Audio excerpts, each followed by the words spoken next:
Hi, I'm Reb Myron. I'm a minister through Pathways of Light, and I've been a Course in Miracles student for 40 years. I'm going through the lessons, asking Jesus to clarify for me, and I've done this for several years now. And I'm writing from that clarity, and that's what I'm sharing with you today. So let's get started. So today I'm looking at a review lesson, and this one is 204. I'm not a body, I am free, for I am still as God created me. The name of God is my inheritance. God's name reminds me that I am his son, not slave to time, unbound by laws which rule the world of sick illusions, free in God, forever and forever, one with him. I am not a body, I am free, for I am still as God created me. So I still, to some degree, act as if I'm bound to the world, but that does not make it true. I'm free to dream and free to wake from the dream. I'm grateful for A Course in Miracles with a clear path that leads me to awakening. In the manual for teachers, it says this: look up and see his word among the stars, where he has set your name along with his. Look up and find your certain destiny the world would hide, but God would have you see. What a thought that is. I long to see what the world has hidden all this time, our destiny. One of the sick illusions I used to fall prey to was disruption of communication. The ego is thus against communication, except insofar as it is utilized to establish separateness rather than to abolish it. Its communication is controlled by its need to protect itself, and it will disrupt communication when it experiences threat. This disruption is a reaction to a specific person or persons.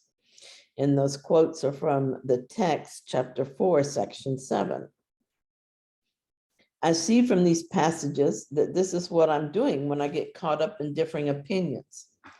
This keeps us apart, feeling separate and therefore defensive. I don't always do this. Mostly I'm in a more elevated state and I hear the words and I'm aware of the fear that drives the attitudes, but not affected by it. In those times, I just feel love and there is no disruption in communication.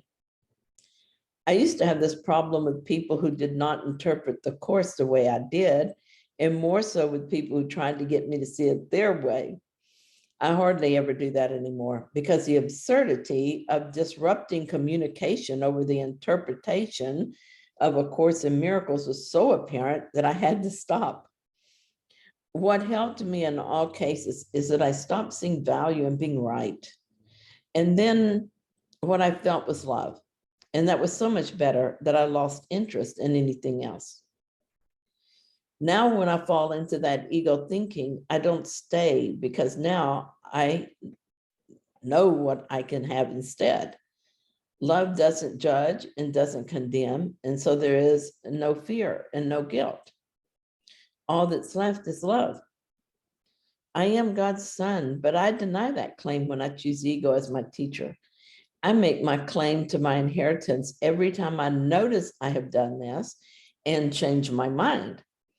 It requires only my vigilance and my willingness to trade in my claim to littleness and accept the truth about myself. The following is a prayer and the answer I received in the past. I said, Holy Spirit, I have chosen to be a seeker for so long that seeking has become my goal. I'm willing to see this differently. I'm willing to become a finder.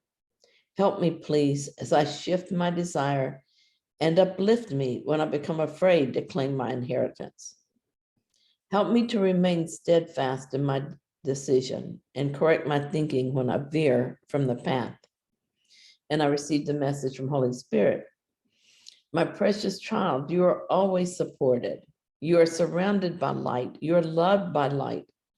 You cannot lose your way because you have set your intention. Your intention will sustain you, and I will guide you. We love you, dear one, and we are with you always. A Course in Miracles is a doorway to heaven. It can be a clear and helpful guide, but it can also be the way one stays in the illusion. I spent a long time using it for that purpose, playing with the concepts, debating the meaning of the words, using spiritual language to create the illusion of working toward going home, using small victories to create a sense of self-satisfaction, even to feel superior to those who have not come that far. Then a few years ago, I changed my mind. I'm not conscious of the moment I chose again, but in retrospect, I see that this is what happened. I still have work to do, but my intent was fixed. It's like I'd been playing around in hell for all my life and began toying with the idea of getting out. But instead of using the tools given me for that purpose to step out of hell, I've tried to use them to make hell a nicer place. Then one day, I just changed my mind. I realized I was ready to wake up from the illusion. In this moment, I chose to claim my inheritance.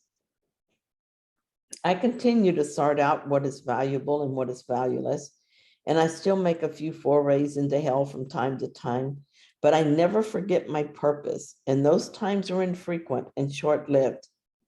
Clinging to the valueless and becoming confused about what was true and what wasn't used to be something I did every day. Now it's a rare occasion. Even while lost in the fog of ego thinking, there's the memory that this too is for my awakening. I can be drowning in fear and guilt, and still I call on the Holy Spirit to show me the meaning of the moment. I am no longer under the misperception that I am bound by the ego desires and beliefs. My sincere desire for freedom will supersede the laws of man. This is the way I claim my inheritance. For instance, I had one of those frustrating days as I noticed attack thoughts in my mind and asked the Holy Spirit to help me relinquish them. He showed me how I was trying to defend myself and how I was trying to see myself as unfairly treated.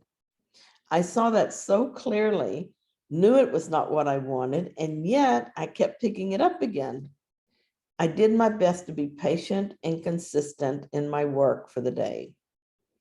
I have asked that I be healed of the belief I need to attack. So of course, the effects of that belief were coming up for me to look at with the Holy Spirit. I have asked that I be healed of the belief that attack will get me anything I really want, to be healed of the belief that there is any value in attack at all.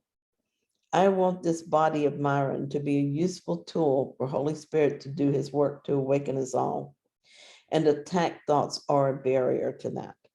So I am staying the course and accepting the atonement for all that blocks my awareness of the inheritance as a son of God. So thank you so much for joining me in this lesson. And if you found this helpful, then please like it. And if you haven't yet, subscribe. And thank you to all of you who have already subscribed. And thanks so much for being here with me. And I'll be back tomorrow with another lesson.